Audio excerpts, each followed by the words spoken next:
이사야 52장 13절에서 15절까지 말씀입니다. 잘신 줄 알고 우리 같이 한 목소리로 올려드립니다. 예. 예.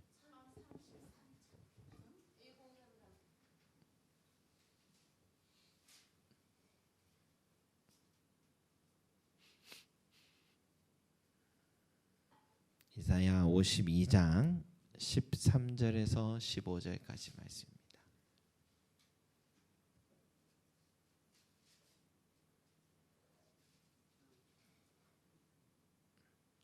되셨습니까? 우리 한 목소리로 올려드리겠습니다. 시작.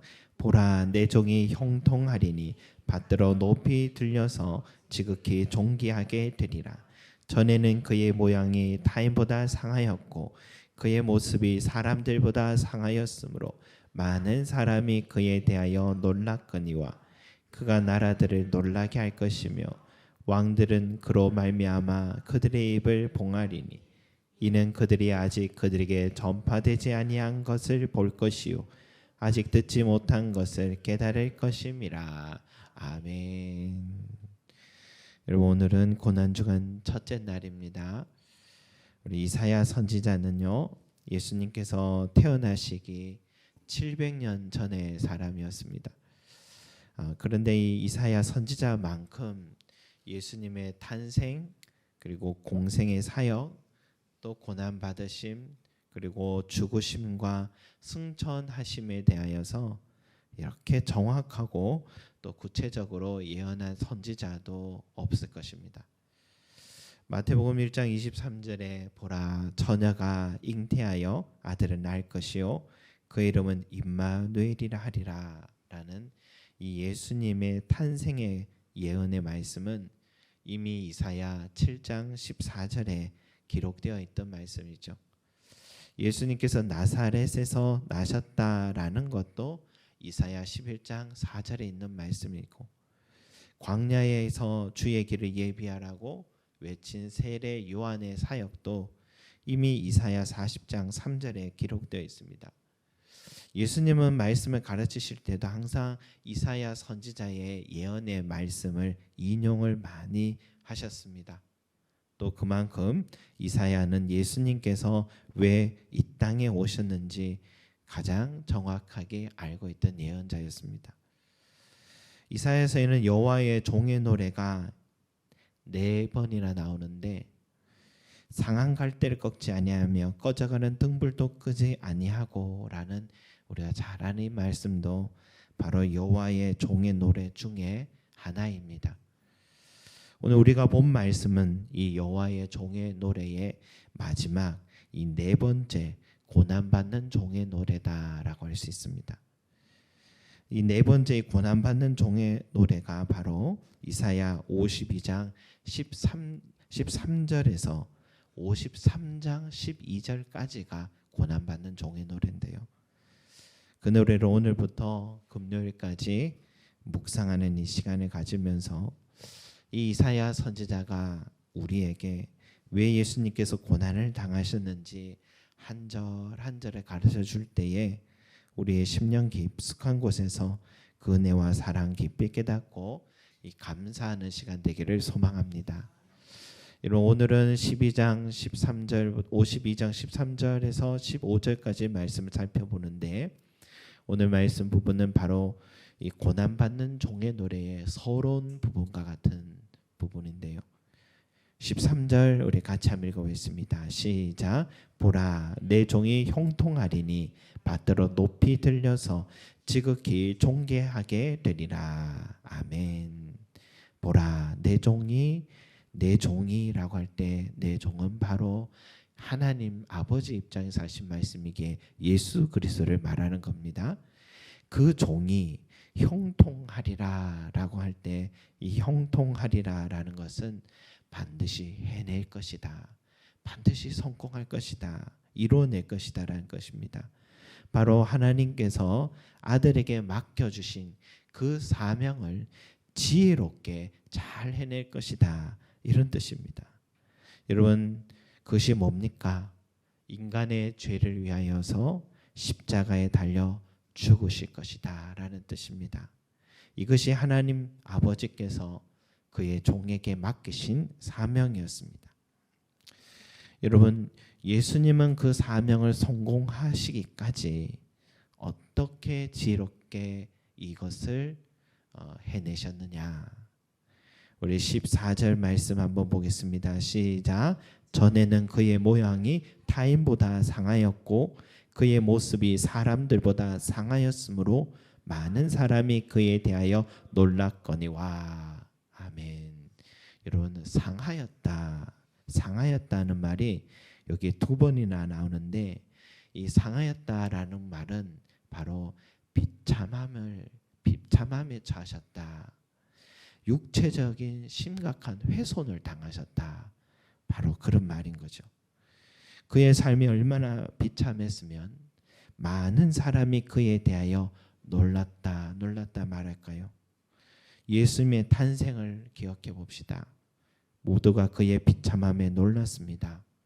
창조주께서 인간이 되심도 놀라운 일이지만 인간의 삶 가운데 가장 낮은 곳 베들레헴 땅 구유에서 나셨기 때문에 놀랐습니다.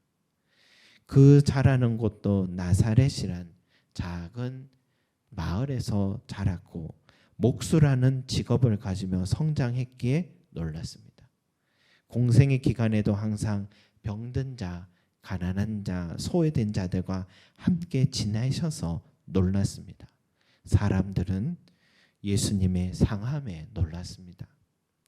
그뿐 아닙니다. 그의 상함은 육체적 심각한 훼손으로 인해서 많은 사람들이 놀랐습니다. 예수님께서 아무 이유 없이 종교인들의 시기와 질투로 로마 군인들에게 넘겨지고 모진 매를 맞으면서 온몸은 갈기갈기 찢기신 그 모습에 사람들은 놀랐습니다. 그 몸으로 무거운 십자가 지고 골고다 오르신 지친 얼굴을 보면서 많은 사람들이 놀랐습니다. 그리고 가장 무서운 형벌인 십자가형에 달려 죽어가시는 모습을 보면서 많은 사람들이 놀랐습니다. 그의 모양이 타인보다 상하였고 그의 모습이 사람들보다 상한 것에 놀랐다라는 이 말씀. 여러분, 얼마나 자랑스럽게 생각하고 존경하던 주님, 바로 그분이 이런 모습이 되었을 때 얼마나 놀랐을까요?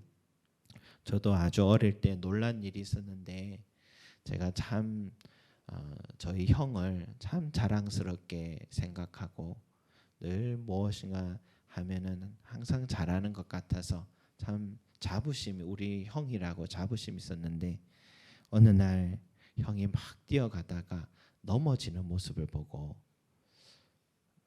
참 실망했습니다. 아주 실망을 많이 해가지고 내가 존경하는 형이, 그 완벽한 형이 저렇게 넘어지는구나 하면서 마음속으로 그때 상처가 아직까지 남아 있는데요.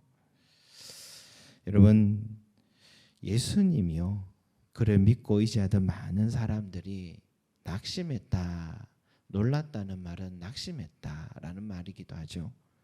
세상 어디에서도 듣지 못한 지혜의 말씀 들려주시고, 세상 그 어디에서도 볼 수 없었던 능력을 보여주시고, 세상 그 어떤 왕도 이분과 같은 참 능력과 자비와 사랑으로 안아주신 분이 없었기 때문에 그렇게 우리가 기다리던 완벽한 메시아라는 확신과 또 자부심이 있었는데, 어제 예루살렘 입성하실 때만 해도 호산나 다윗의 자손이라며 종려가지 흔들며 환영할 때 제자들은 누구보다 자부심이 컸는데, 그리고 민심을 봐서는 이제 곧 유대인의 왕도 되고 능력을 봐서는 로마에 맞서서 이스라엘을 독립시킬 수 있는 그런 분이셨기 때문에 제자들 자신들도 이제는 출세할 것만 남았고, 백성들은 태평 천하가 찾아와 살만 나는 세상을 기대했는데,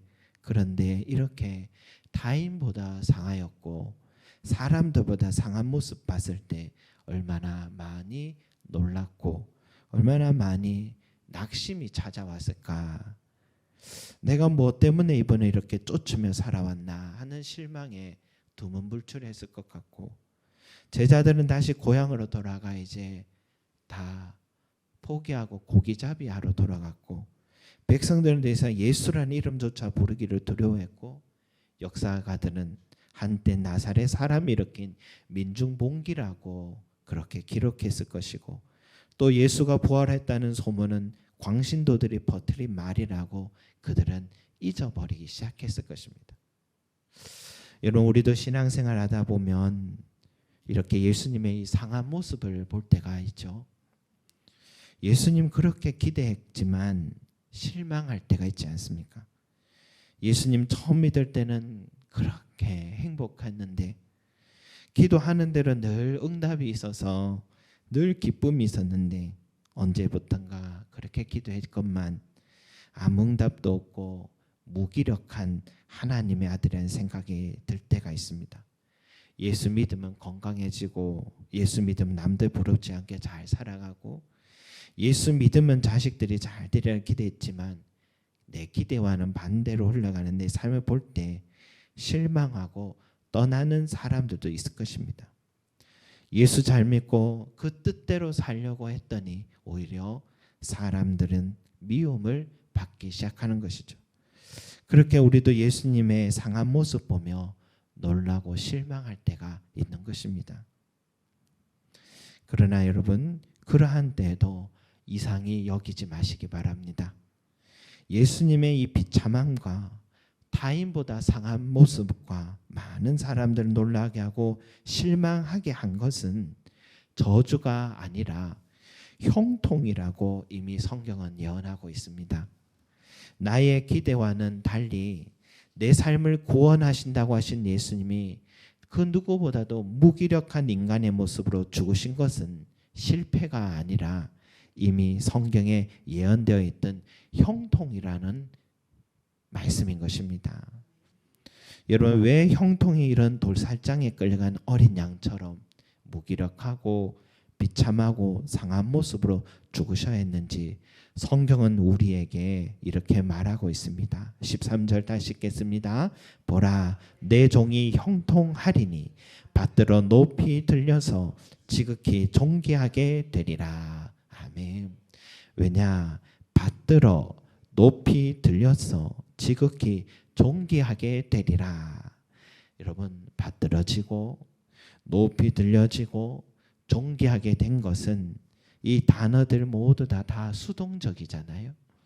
이 말은 예수님은 하나님의 뜻에 따라 스스로 비참함과 상함에 자신을 내어주셨지만, 위에 계신 성부 하나님은 그 예수님을 받들어 높이 들어서 지극히 존귀한 자로 세우셨다라는 말씀인 것입니다. 그것이 무엇입니까? 예수님을 죽은 자 가운데서 다시 살리시고 부활하신 후 40일 동안 복음 전파하시고 때가 되었을 때는 수많은 목격자들 앞에서 하늘로 승천하시고 하나님 보좌 우편에 앉으셔서 이제 우주 모든 만물을 통치하시고 다스리시는 만왕의 왕이 되셨다는 뜻인 것입니다. 여러분, 이 일은 많은 사람, 나라들과 왕들을 놀라게 했습니다. 15절 같이 읽겠습니다. 시작. 그가 나라들을 놀라게 할 것이며 왕들은 그로 말미암아 그들의 입을 봉하리니 이는 그들이 아직 그들에게 전파되지 아니한 것을 볼 것이요 아직 듣지 못한 것을 깨달을 것임이라. 아멘. 여러분, 여기에서 놀랐다는 것은 앞에서 예수님의 비참함 때문에, 상함 때문에 놀람과는 전혀 다른 겁니다. 그를 누르고 죽이려 했던 세상의 왕들은 예수님이 누구신지를 깨달았을 때는 말문이 막혔다라는, 그래서 말문이 막혀서 놀랐다라는 것입니다. 한낱 당돌한 선동자의 죽음으로 끝난 문제인 줄 알았던 이 세상의 왕들은 시간이 지나면 지날수록 예수의 이름은 불붙듯이 전파되기 시작했고, 로마의 제국은 그의 이름 앞에 결국은 무릎 꿇는 것을 보았을 때 놀라지 않을 수 없었다. 이런 뜻인 것이죠. 그리고 그의 이름이 전파될 때 핍박하던 사람들이 놀랐습니다. 이는 그들이 아직 그들에게 전파되지 않은 것을 볼 것이요 아직 듣지 못한 것을 깨달을 것임이라 라고 이 말씀이 있잖아요. 여기서 볼 것이요 깨달을 것이다 라는 말은 제자들이 앞에서 전하게 될 예수 그리스도의 복음을 말하는 것인데요. 그것을 보고 깨닫게 된다라는 겁니다. 누가 보고 깨달았습니까? 바로 사도 바울입니다. 그는 성령의 강권적인 역사로 보았고 깨달은 사람 중에 한 사람입니다. 그 강팍했던 사람이, 그 어두웠던 사람이 성령의 강권적인 역사로 보고 깨달은 사람이 바울인데, 누구보다 믿지 않았던 사람이지만 다메섹 도상에서 강한 빛과 음성으로 만나주신 부활의 예수님으로 인하여서 사도 바울은 누구보다 놀랐던 사람입니다. 그 후로부터 바울은 예수님의 가장 비참함과 상한 모습의 상징인 십자가를 자랑하며 살아가기 시작했습니다. 왜냐? 예수님의 가장 비참함과 상함이 없었다면 자신을 구원도 없었기 때문입니다. 사랑하는 성도 여러분, 우리에게도 예수님의 무기력함, 상함, 비참함에 실망하고 놀라는 신앙의 자리에서 이제는 예수님의 그 무기력함과 비참함과 상함을 자랑하는 그리스도인들이 되시길 소망합니다. 왜냐? 그 누구도 해결해질 수 없었던 우리의 죄의 문제가 예수님의 비참함과 상함 때문에 해결되었기 때문입니다. 사람들은 그것을 비웃고 조롱할지 모르지만 나를 구원하신 하나님의 은혜와 사랑임을 깨달은 바울과 같이 십자가를 자랑하는 그리스도인들이 되시기를 소망합니다. 더불어서 여러분, 우리에게도 전파되지 아니한 것을 볼 수 있는 눈을 뜨길 원합니다. 아직 듣지 못한 것을 깨닫는 눈을 얻기를 소망합니다. 물론 우리는 사도들 이후의 시대를 살아가기 때문에 예수님의 복음을 이미 들었고 보았습니다. 그러나 듣기는 들어도 또한 듣지 못하고 보기는 보아도 보지 못하는 그리스도인도 많이 있습니다. 그들은 믿음의 눈이요 믿음의 청력이 없었기 때문입니다. 여러분, 이것은 우리의 노력으로 얻을 수 있는 것이 아니라 성령님께서 열어주셔야지만 볼 수 있고 들을 수 있는 음성입니다. 많은 설교를 우리가 많은 성경의 지식을 연구하고 공부해도 내 삶이 아직 변화가 없다면 우리는 눈이 어둡고 귀가 어두운 자들입니다. 중요한 것은 성령께서 나의 눈과 귀를 열어주실 때 내 삶의 진정한 변화가 시작되는 것입니다. 이렇게 늘 우리는 기도드리시기 바랍니다. 성령님, 나의 눈을 열어 주를 보게 하시고 나의 귀를 열어 주의 음성 듣게 하여 주옵소서. 오늘도 나에게 하시는 말씀과 나를 인도하시는 그 주님의 손을 보게 하셔서 내 뜻이 아니라 주님의 뜻대로 살아가는 하루가 되게 하여 주옵소서라고 기도하시기 바랍니다. 마지막으로 세상의 나라들이 주님의 통치에 놀라고 세상의 왕들도 주님의 능력에 말문이 막힌 것처럼 우리도 예수님의 능력과 권세를 깨닫기를 소망합니다. 지금 눈앞에 닥친 어려움들이 있어서 그 문제가 가장 커 보입니다. 그리고 그 문제를 놓고 얼마간 기도도 해왔지만 아무런 응답 없다며 실망하고 기도하기를 멈추었던 우리들입니다. 예수님에 대한 실망이었습니다. 그러나 잊지 마십시오. 만왕왕이신 예수님은 우리의 형편을 알고 계시고 우리의 기도를 듣고 계신다는 사실입니다. 기도하고 있다면 낙심하시지 말고 끝까지 기도하시기 바랍니다. 예수님의 능력이 부족해서가 아니라 우리의 믿음이 부족해서입니다. 지금도 주님은 우리를 위해 항상 일하고 계시고 보좌 우편에 계시지만 동시에 우리와 함께 하시고 계신 임마누엘의 하나님이십니다. 그분에게 모든 염려와 근심을 맡기시면 주님께서 가장 좋은 때에 가장 좋은 것으로 우리의 삶을 인도해 주시고 축복해 주실 것입니다. 우리에게는 그런 위대한 왕을 모시고 택한 백성을 잊지 않는 저와 여러분이 되시기를 소망합니다.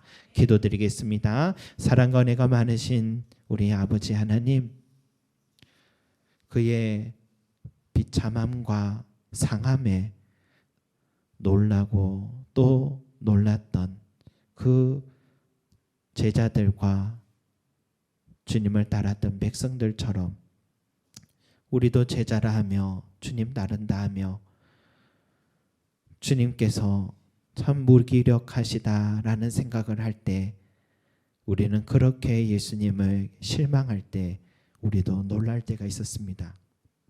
실망할 때가 있었습니다. 그러나 그 비참함과 상함이 바로 나를 구원하기 위한 우리 주님의 사랑이었음을 다시 한번 깨닫게 하여 주시옵소서.